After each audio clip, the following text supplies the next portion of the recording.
Kita masuk dalam doa. Tuhan, kami rendahkan diri kami di hadapan-Mu, membawa hancur hati saat berseru.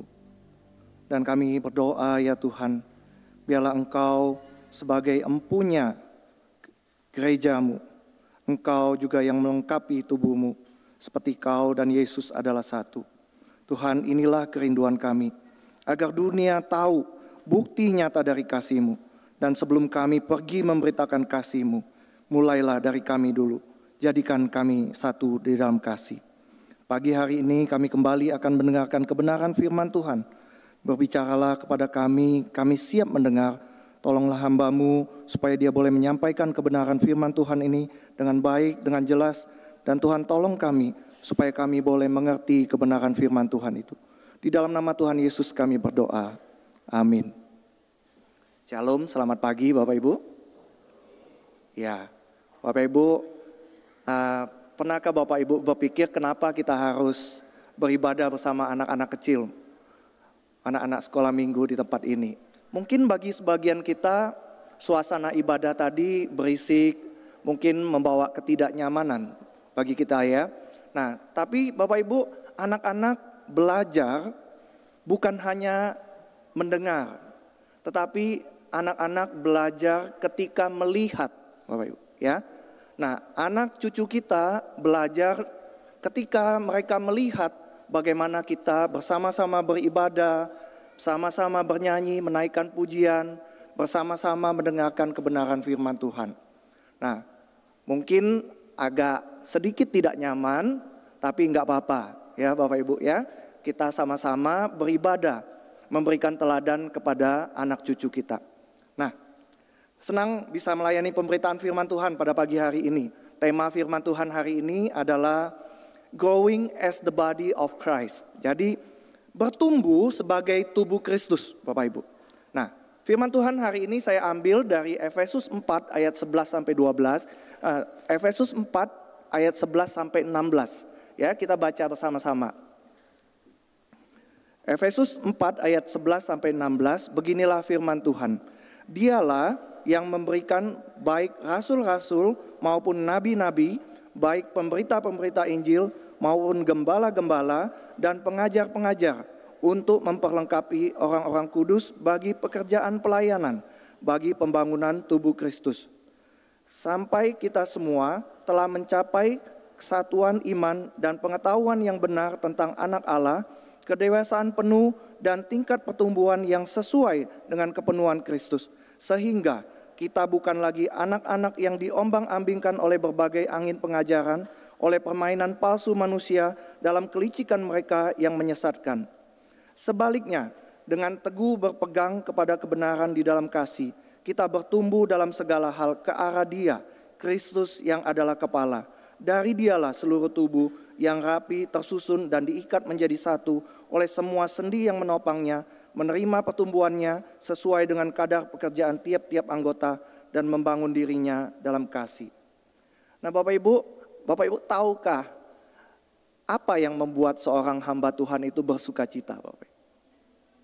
Mungkin ada yang mau jawab. Bapak Ibu tahu nggak kira-kira hal apa sih yang bisa membuat seorang hamba Tuhan itu bersuka cita, Bapak Ibu? Ada yang mau kasih jawaban? Ya. Nah, Bapak Ibu, ketika saya mulai melayani sebagai seorang hamba Tuhan, saya melihat bahwa ketika melihat orang-orang yang saya layani itu mengalami pertumbuhan kerohanian, itu membawa sukacita yang besar sekali di dalam hati saya, Bapak Ibu. Ya. Jadi kalau bisa melihat orang-orang yang saya layani itu bisa bertumbuh dalam imannya, rasanya itu seluruh jerih payah atau jerih lelah saya itu terbayar olehnya. Dan sukacita saya itu meluap-luap, Bapak Ibu. Tetapi sebaliknya Bapak Ibu, duka cita atau kesedihan saya sebagai seorang hamba Tuhan itu adalah ketika harus berpisah dari orang yang dilayani, yang mulai bertumbuh dalam Tuhan gitu ya. Jadi sukacitanya ketika melihat mereka bertumbuh, tetapi duka citanya juga adalah ketika orang yang dilayani itu ketika mereka bertumbuh, kami kemudian harus berpisah dengan orang-orang yang kami layani. Nah Bapak Ibu, sukacita itu pernah saya alami ketika Saya melayani anak-anak remaja pemuda di Malang, Bapak Ibu ya. Dan ketika kami harus berpisah karena masa pelayanan saya sudah selesai, rasanya itu sedih sekali Bapak Ibu ya. Mereka juga sedih sekali waktu mau ditinggal. Dan Bapak Ibu tahu waktu dulu itu beberapa kali diadakan acara perpisahan. Dan setiap kali acara perpisahan mereka nangis Bapak Ibu. Nah, sebelum saya menerima pelayanan di GKIM Anugerah Solo ini, saya tuh sempat ditawari juga pelayanan di sebuah gereja di Malang juga Bapak Ibu. Nah, ketika anak-anak itu tahu bahwa ternyata Lause ini, mereka panggil saya Lause di situ ya. Oh, Lause ini mau pelayanan di Malang juga nih. Lalu mereka datang, lalu ngomong, Lause, dia bilang, Lause terima aja yang di Malang itu katanya gitu ya. Nanti kami semua akan pindah ke sana gitu. Bapak Ibu, waktu saya mendengar itu, jujur ada rasa senang, ada rasa bangga gitu ya dengar mereka ngomong seperti itu. Tapi satu hal kemudian Tuhan ingatkan kepada saya. Dan itu yang saya sampaikan kepada mereka. Saya berkata kepada mereka ini. Saya berkata kepada mereka, kalau Lause mendidik kalian bukan untuk jadi pengikut Lause, tetapi jadi pengikut Kristus. Ya, Lause mendidik kalian semua itu bukan untuk menjadi pengikut Lause, tapi jadi pengikutnya Kristus. Dan Bapak Ibu tahu ketika mereka dengar kata saya ini lagi, nangis lagi mereka gitu ya. Dan walaupun saya merasa sedih dan berat meninggalkan mereka, tapi saya percaya Tuhan yang empunya gembala domba-domba tersebut mampu menjaga mereka. Dan saya ini cuma seorang hamba yang pergi ke tempat di mana tuannya diutus gitu ya. Nah, Bapak Ibu, beberapa waktu yang lalu kalau Bapak Ibu perhatikan di grup WA keluarga ya, saya pernah membagikan sebuah video renungan yang dibuat oleh Pendeta Benny Solihin ya. Nah, saya bagikan di grup keluarga. Di dalam video renungan tersebut, Pak Benny mengatakan menjadi pengikut seorang pendeta yang populer itu sebenarnya tidak mencerminkan apa-apa tentang kerohanian kita. Ya, saya ulangi Bapak Ibu ya. Pak Benny ngomong menjadi pengikut seorang pendeta yang populer itu sebenarnya tidak mencerminkan apa-apa tentang kerohanian kita. Saya berpikir kenapa ya Pak Benny buat video renungan tersebut gitu ya. Tapi saya melihat kalau Pak Benny membuat video tersebut karena beliau melihat adanya kecenderungan itu di saat ini Bapak Ibu ya. Dia melihat kecenderungan jemaat saat ini. Kita itu cenderung tertarik kepada pendeta populer yang punya daya tarik yang kuat. Mungkin pendeta tersebut khotbahnya menarik, lucu, viral gitu ya. Atau pendeta tersebut menulis buku yang terjual banyak dan jemaat itu berbondong-bondong datang untuk mendengarkannya. Nah, secara tidak langsung ya Bapak Ibu, kita mungkin juga punya kebanggaan tersendiri jika kita bisa dekat atau dikenal sebagai jemaatnya pendeta tersebut gitu ya. Kalau ditanya kamu gereja mana? Oh, gereja itu tuh, pendetanya itu gitu ya. Yang itu pendeta besar gitu ya. Nah, kita merasa diri kita seolah-olah penting dan seolah-olah kerohanian kita itu naik levelnya karena kedekatan dengan dirinya itu. Jadi ada fenomena itu yang terjadi saat ini di gereja-gereja saat ini, Bapak.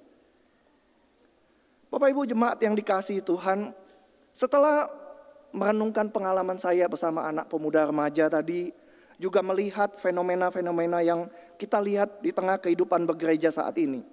Kecenderungan kita itu memang berfokus pada tokoh-tokoh rohani tertentu.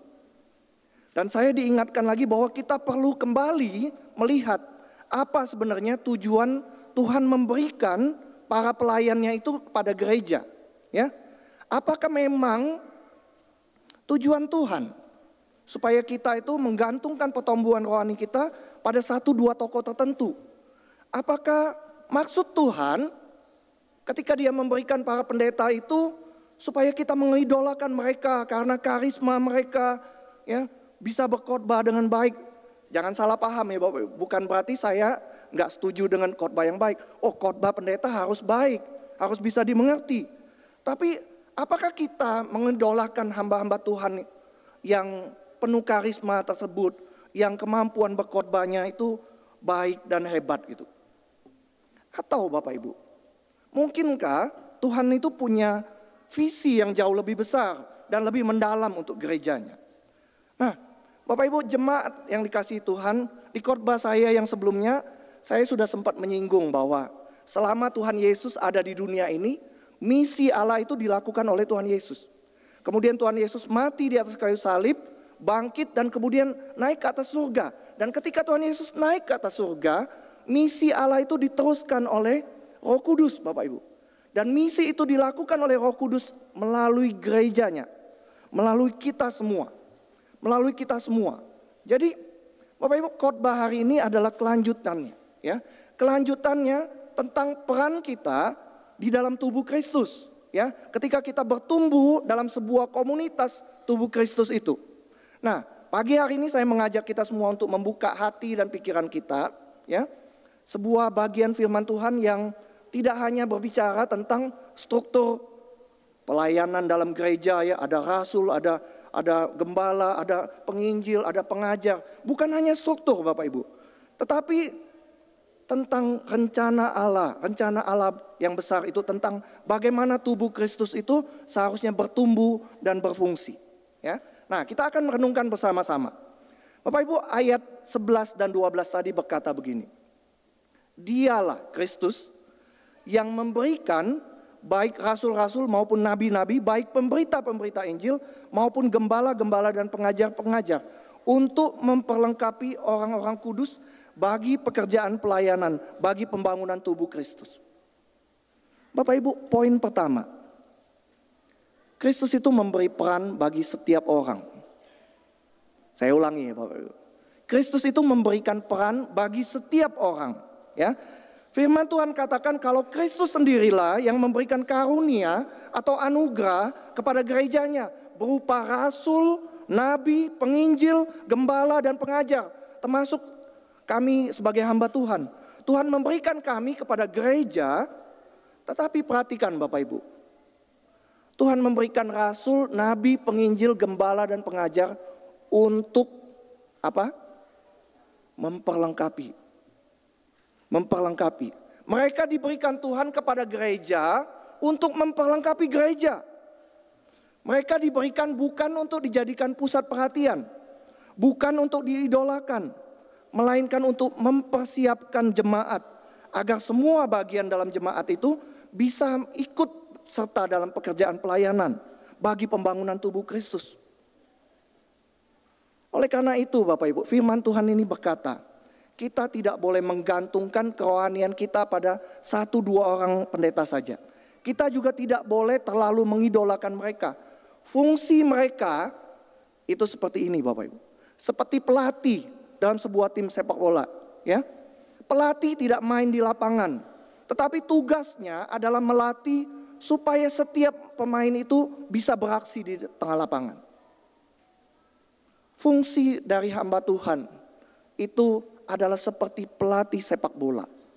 Ya, mereka tidak main di lapangan, tetapi tugasnya melatih supaya setiap pemain itu siap untuk beraksi di lapangan.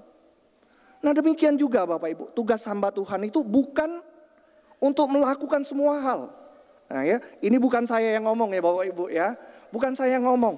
Jadi menurut perikop ini, tugas hamba Tuhan itu bukan untuk melakukan semua hal. Karena tugas dia adalah memperlengkapi supaya jemaat yang melakukan tugas pelayanan itu. Nah itu poin yang pertama Bapak Ibu. Maka pertanyaannya adalah, apakah selama ini kita hanya duduk sebagai penonton atau sedang diperlengkapi dan terlibat dalam pelayanan? Ya, mungkin kita harus memikirkan hal ini. Apakah selama ini hanya duduk sebagai penonton dan kita tidak sedang diperlengkapi, atau sebaliknya kita justru didorong, diperlengkapi untuk melayani.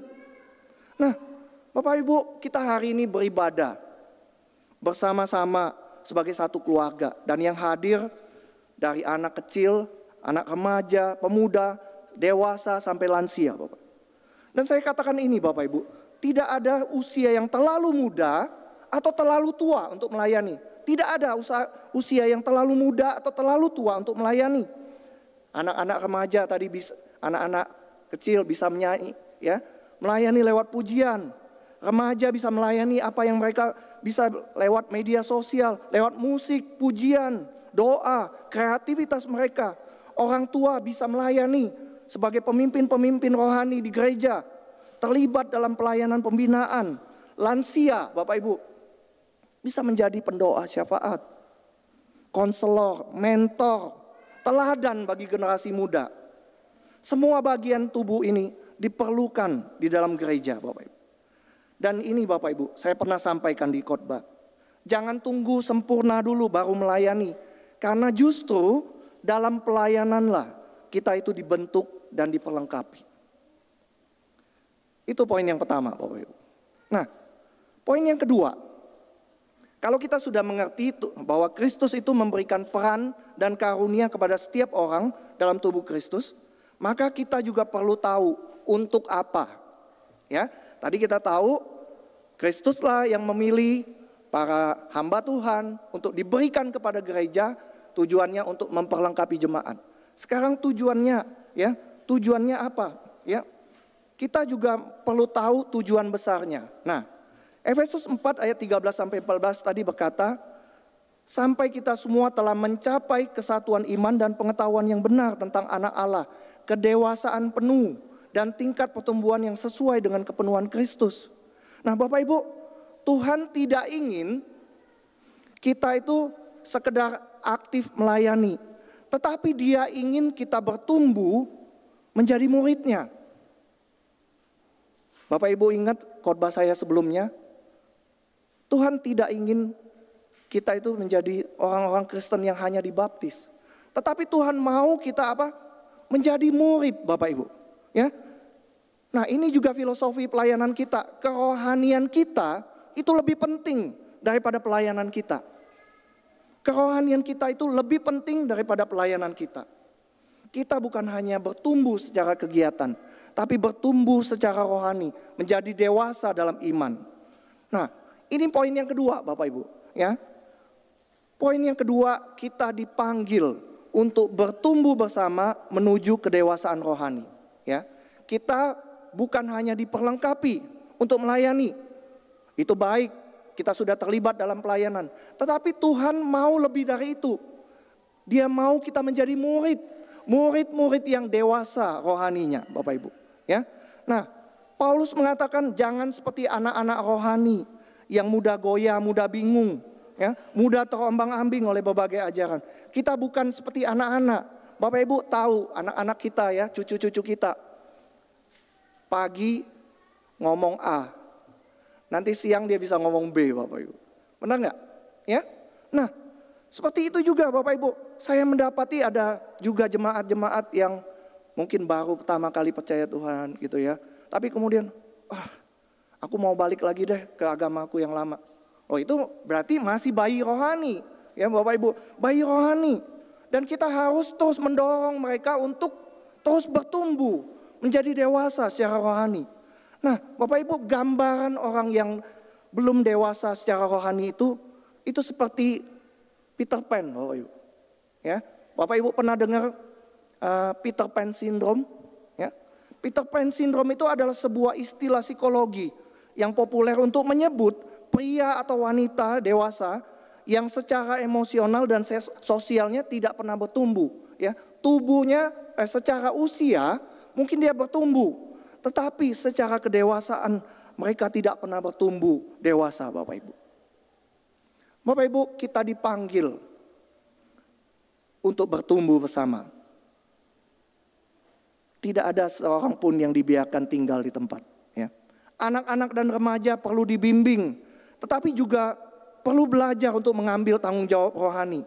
Anak-anak muda suatu hari juga akan meneruskan kepemimpinan gereja ini. Mereka juga perlu dibimbing. Keluarga-keluarga bisa membuat waktu teduh bersama, ya. Konsisten membina keluarga mereka secara rohani. Orang tua dan lansia perlu terus belajar. Tidak ada kata terlambat untuk bertumbuh. Dan ini pertanyaan ini pentingnya Bapak Ibu. Apakah saya masih anak-anak secara rohani? Atau saya sedang bertumbuh di gereja ini, menjadi dewasa di dalam Kristus? Apakah saya semakin hari semakin mengenal Kristus, makin kuat dalam iman? Atau justru makin mudah bingung, mudah goyah gitu ya. Lihat video di TikTok, lihat di IG, wah langsung bimbang gitu, bingung, terbawa arus gitu. Pertumbuhan itu adalah tanda kehidupan. Kalau kita tidak bertumbuh, kita tidak perlu bertanya apakah saya sungguh hidup di dalam Kristus. Jadi jemaat yang dikasihi dalam Tuhan, kita sudah belajar nih, ya. Yang pertama tadi poin, kita semua diberi peran untuk apa? Untuk diperlengkapi melayani. Tujuannya apa? Tujuannya supaya kita bertumbuh bersama menjadi dewasa rohani. Nah, yang ketiga Bapak Ibu, firman Tuhan dalam ayat 15-16 itu berkata, sebaliknya dengan teguh berpegang kepada kebenaran di dalam kasih, kita bertumbuh dalam segala hal ke arah Dia, Kristus yang adalah kepala. Bapak Ibu, banyak orang bisa aktif dalam pelayanan, banyak yang punya peran, tetapi tidak semuanya bertumbuh menjadi dewasa, dan tidak semuanya bertumbuh dalam kasih. Saya ulangi ya Bapak Ibu, mungkin banyak orang yang aktif melayani, tetapi tidak semuanya bertumbuh, dan tidak semuanya juga bertumbuh di dalam kasih. Dan ini poin yang ketiga yang kita akan perhatikan Bapak Ibu ya. Poin ketiga yaitu kita dipanggil bukan hanya untuk diperlengkapi melayani, bukan hanya untuk bertumbuh menuju orang-orang yang dewasa rohani, tetapi kita dipanggil untuk saling membangun di dalam kasih, di dalam satu tubuh itu Bapak Ibu. Bapak Ibu, kebenaran dan kasih itu adalah dua fondasi penting dalam pertumbuhan tubuh Kristus. Gereja yang kuat bukan hanya gereja yang pintar Alkitab, tetapi gereja yang kuat itu adalah gereja yang hidup di dalam kasih Bapak Ibu. Gereja yang kuat bukan hanya gereja yang Alkitabiah, tetapi juga gereja yang hidup di dalam kasih. Dan kasih yang sejati itu bukan sekedar hanya ucapan di bibir, tapi kasih yang membangun, menghidupkan. Paulus menekankan bahwa tubuh Kristus itu bisa bertumbuh dengan sehat. Jika Bapak Ibu, jika setiap bagian bekerja dengan benar sesuai bagiannya. Ya, saya ulangi Bapak Ibu. Tubuh Kristus itu bisa bertumbuh dengan sehat ketika setiap bagian bekerja dengan benar sesuai bagiannya. Bapak Ibu, saya baru menyadari hal ini ya ketika saya kuliah di Saat Bapak Ibu. Ya. Jadi satu kali ada seorang mahasiswa yang ketika dia mimpin pujian, bawain renungan, dia cerita tentang pergumulan dia. Nah, Bapak Ibu, dia berkata kalau beberapa hari itu dia harus mengalami penderitaan dan kesakitan karena salah satu organ tubuhnya itu yang seringkali dianggap remeh dan hina itu tidak berfungsi, Bapak Ibu. Ya, jadi selama beberapa hari itu perutnya nggak enak gitu ya, perutnya kembung, ini karena ada organ tubuhnya yang nggak benar gitu, Bapak Ibu. Nah, Bapak Ibu kira-kira bisa tebak nggak organ tubuhnya apa gitu ya? Nah, teman saya itu bercerita gini Bapak Ibu, ya perutnya kembung, membesar gitu sampai sesak napasnya Bapak Ibu. Lalu dia berpikir, oh mungkin karena kurang minum, kurang sayur gitu ya, kurang buah. Lalu dia makan sayur, buah, minum gitu, banyak minum. Nah, nggak menolong, tetap kembung gitu. Lalu dia makan obat pencahar perut, nggak menolong juga. Pakai obat yang ditusuk di pantat gitu juga nggak menolong Bapak Ibu. Dan akhirnya malam-malam dia harus dibawa ke IGD. Dan Bapak Ibu tahu apa yang terjadi. Dokter berkata kalau anusnya, duburnya nggak berfungsi. Duburnya nggak bisa kontraksi sehingga tidak bisa mendorong ke kotoran yang sudah tertumpuk itu. Dan hasilnya Bapak Ibu, cuman gara-gara anus, karena duburnya. Teman saya itu sangat-sangat menderita beberapa hari jadinya. Bapak Ibu, setiap gereja yang kuat itu adalah ketika setiap bagian dari tubuh Kristus itu berfungsi sesuai dengan fungsi yang masing-masing. Sesuai dengan fungsinya masing-masing.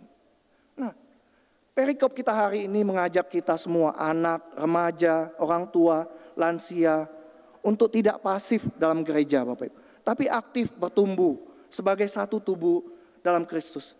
Tiga hal ini yang harus kita ingat. Kristus memberi peran kepada setiap orang. Itu artinya tidak ada satupun dari kita yang dikecualikan.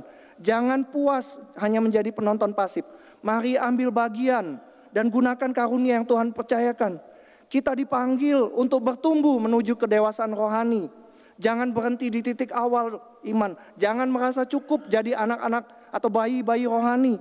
Justru Tuhan ingin kita menjadi murid-muridnya yang terus belajar semakin dalam mengenalnya. Dan kita dipanggil untuk bertumbuh dalam saling membangun di dalam kasih. Hidup sebagai tubuh Kristus berarti tidak bisa jalan sendiri-sendiri. Kita butuh satu sama lain. Dalam kasih kita dipanggil untuk saling menguatkan, menegur dengan lembut, menolong saat lemah, dan terus bertumbuh bersama, Bapak Ibu. Saya ingin menyimpulkan khotbah ini dengan mengajak kita semua merenung, menjawab dalam hati kita. Apa yang sedang saya lakukan saat ini dalam tubuh Kristus? Apa saya bertumbuh atau hanya diam di tempat? Apa saya sudah menjalankan peran saya dengan kasih? Apa langkah kecil yang bisa saya ambil minggu ini untuk membangun tubuh Kristus? Jika Roh Kudus hari ini menggerakkan hati Anda untuk bertumbuh, untuk mulai melayani, untuk kembali menjadi bagian tubuh yang aktif dalam kasih itu, jangan tunda, Bapak Ibu. Jangan tunda. Tuhan rindu kita semua bertumbuh bukan hanya untuk menjadi gereja yang sempurna, karena itu tidak akan pernah tercapai dalam dunia ini. Akan tetapi Tuhan rindu kita semua bertumbuh untuk menjadi gereja yang dewasa, sehat, saling membangun, saling mendukung. Bukan karena kekuatan kita, tapi karena Kristuslah yang menjadi kepala gereja ini. Bapak Ibu jemaat yang dikasihi dalam Tuhan, saya ingin menutup khotbah ini dengan sebuah kisah nyata. Kisah nyata yang sudah menyentuh hati saya dan sudah beberapa kali saya bagikan kepada orang lain karena maknanya yang begitu kuat. Nah, Bapak Ibu, kisah ini adalah tentang seorang pemuda yang bernama Albert McMakin, ya, Albert McMakin. Nah, Bapak Ibu, Albert McMakin ini bukan orang kaya, bukan orang terkenal, juga tidak menonjol dalam status sosial. Bapak Ibu tahu waktu saya cari fotonya itu susahnya setengah mati, Bapak Ibu. Saya harus potong dari video gitu, Bapak Ibu, ya. Nah, jadi dia ini bukan orang terkenal, dia cuma orang biasa, Bapak Ibu. Namun satu kali dia berjumpa dengan Kristus dan dia mengalami perubahan, lalu hidupnya benar-benar berubah total menjadi pribadi yang ramah dan penuh perhatian. Bapak Ibu, 1 tahun setelah dia bertobat dan percaya Tuhan Yesus, datanglah seorang pendeta. Pendetanya juga sederhana. Namanya pendeta Mordecai Ham, gitu ya. Nah, pendeta ini datang ke kota tersebut ya, tempat tinggalnya di Charlotte, North Carolina. Pendeta ini mengadakan KKR, Bapak Ibu, 3 minggu. Bayangkan Bapak Ibu, ya. Dia ngadain KKR 3 minggu di kota itu. Dia berkhotbah di tenda-tenda sederhana. Nah, Albert McMakin itu antusias, Bapak Ibu, ya. Setiap hari dia berusaha bawa teman-temannya orang baru datang ke KKR. Dia jemputin, dia ajak, dia doakan teman-temannya agar mau datang dan mendengar firman Tuhan. Sampai suatu hari dia teringat satu hal, Bapak. Dia ingat anak dari bosnya. Anak dari bos tempat dia bekerja. Bapak Ibu, dia deketin anak bos itu, dia ajakin, nggak mau. Sudah berulang kali diajakin selama 3 minggu itu nggak mau, Bapak Ibu. Tapi dia nggak menyerah. Dia lalu berdoa minta hikmat daripada Tuhan. Lalu dia dapat ide, Bapak Ibu. Bapak Ibu tahu apa yang dia lakukan? Anak bosnya itu baru belajar nyetir. Ya, kalau Bapak Ibu tahu kalau yang baru belajar nyetir biasanya wah pengen terus bawa mobil gitu ya. Kemana aja ayo gitu ya, gitu kan. Nah, kalau belajar nyetir kan seperti itu Bapak Ibu. Nah, dia tahu anak bosnya ini baru belajar nyetir. Lalu dia ngomong, kamu bawa mobil dong, anterin kami ke sono. Sekalian latihan, dia bilang gitu. Bawa dia, oh ya mau, oke. Mau. Datang, bawain mobilnya, antar ke tempat KKR. Tapi dia gak masuk Bapak Ibu. Dia duduk di luar, di dalam mobil, tungguin. Gak mau pulang dia, tapi dia gak mau masuk juga. Nah, Bapak Ibu, 1 hari begitu, 2 hari begitu. Pas hari yang ketiga Bapak Ibu, cuaca dingin. cuaca dingin dan dia nggak tahan di dalam mobil tersebut. Lalu dia masuk ke dalam tenda KKR, duduk dan mendengarkan khotbah pendeta Ham. Disitulah Tuhan menjamah hati anak bos tersebut, lalu ia bertobat. Bapak Ibu tahu siapa nama anak bos itu? Namanya adalah Billy Graham. Billy Graham yang kita kenal sebagai pendeta, salah satu pendeta terbesar dalam sejarah kekristenan modern. Dia sudah menjadi salah satu penginjil yang paling luas jangkauannya ya, Bapak Ibu. Dia juga menjadi penasehat rohani bagi presiden-presiden Amerika, dari Harry Truman sampai Barack Obama, Bapak Ibu. Dan ini luar biasanya, Bapak Ibu. Ia berkhotbah kepada lebih dari 210 juta orang di seluruh dunia, di 185 negara. Bapak Ibu lihat ini foto-fotonya.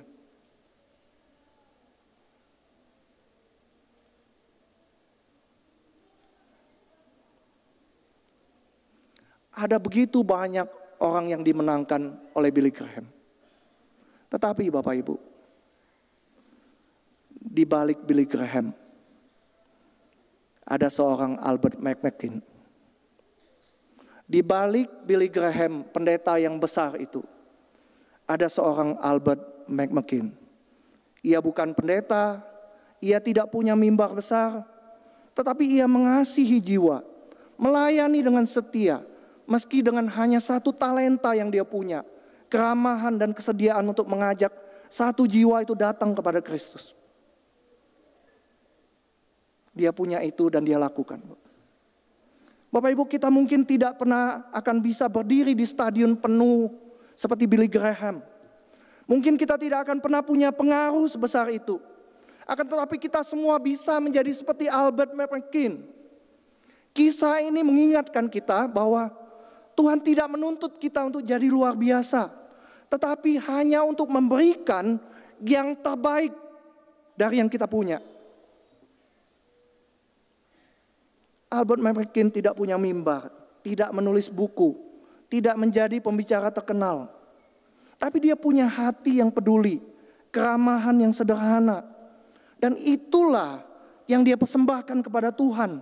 Dan Tuhan memakainya untuk membawa satu jiwa yang kemudian membawa jutaan jiwa kepada Tuhan Yesus, Bapak Ibu.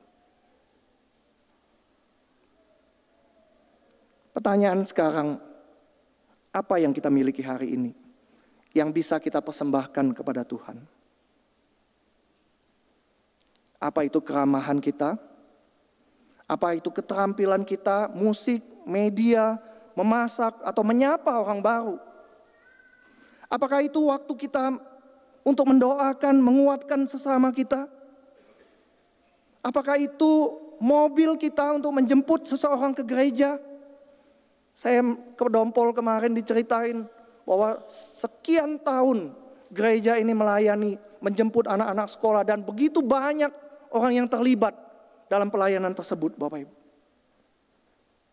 Apakah itu telinga kita untuk mendengarkan dengan kasih? Tuhan tidak mencari yang paling hebat. Tuhan mencari orang yang bersedia. Karena yang kecil di tangan Tuhan bisa menjadi besar ketika diserahkan dengan tulus. Jangan menunggu sempurna untuk melayani. Jangan menunggu panggung besar. Mulai dengan apa yang ada di tanganmu. Pakailah itu untuk membangun tubuh Kristus demi kemuliaannya. Apa yang bisa saya berikan untuk Tuhan dari hidup saya? Apa yang bisa saya lakukan minggu ini untuk melayani orang lain? Bagaimana saya bisa menjadi seperti Albert McMakin, setia melakukan hal kecil dengan kasih yang besar? Mari Bapak Ibu, kita menjadi tubuh Kristus yang hidup. Bukan hanya pengetahuan, tetapi dengan tindakan nyata. Melayani, membangun, mempersembahkan hidup kita untuk kemuliaan Tuhan. Tuhan memberkati kita semua. Mari kita mendudukkan kepala, kita masuk dalam doa.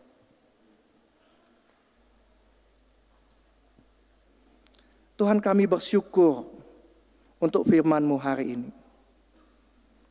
Kami bersyukur karena Engkau sebenarnya telah memberikan karunia kepada kami.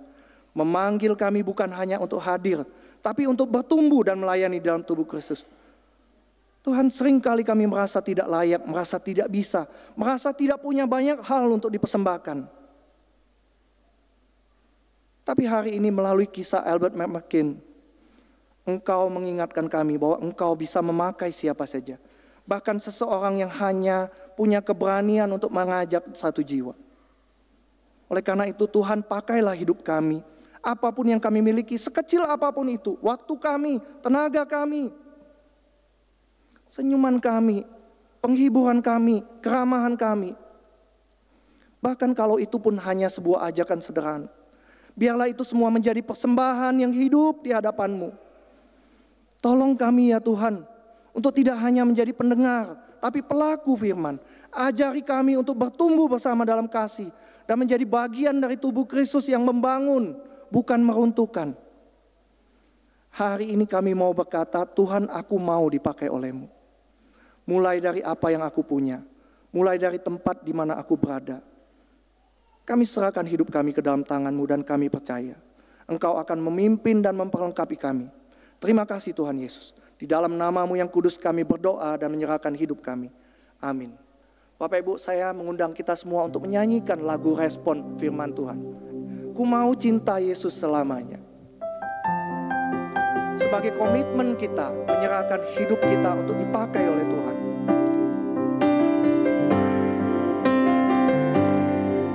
Ku mau cinta Yesus selamanya. Ku mau cinta Yesus selamanya. Meskipun badai silih berganti dalam hidupku, Katakan, ku tetap cinta Yesus. Cinta Yesus selamanya. Ku mau cinta Yesus selamanya. Ku mau cinta Yesus selamanya. Katakan, ku mau cinta Yesus selamanya. Ku mau cinta Yesus selamanya. Meskipun badai silih berganti dalam hidupku, ku tetap cinta Yesus selamanya. Ya Aba Bapa. Ya Aba, Bapa, ini aku anak-Mu, layakkanlah seluruh hidupku. Ya Aba, Bapa, ini aku anak-Mu, pakailah sesuai dengan rencana. Ku mau cinta Yesus selamanya. Kita ulangi pujian sekali lagi. Ku mau cinta Yesus selamanya. Ku mau cinta Yesus selamanya. Meskipun badai silih berganti dalam hidupku, ku tetap cinta Yesus selamanya. Ya Aba Bapa. Ya Aba, Bapa, ini aku anak-Mu, layakkanlah seluruh hidupku. Ya Aba, Bapa, ini aku anak-Mu, pakailah sesuai dengan rencana. Pakailah sesuai dengan rencana-Mu. Pakailah sesuai dengan rencana-Mu.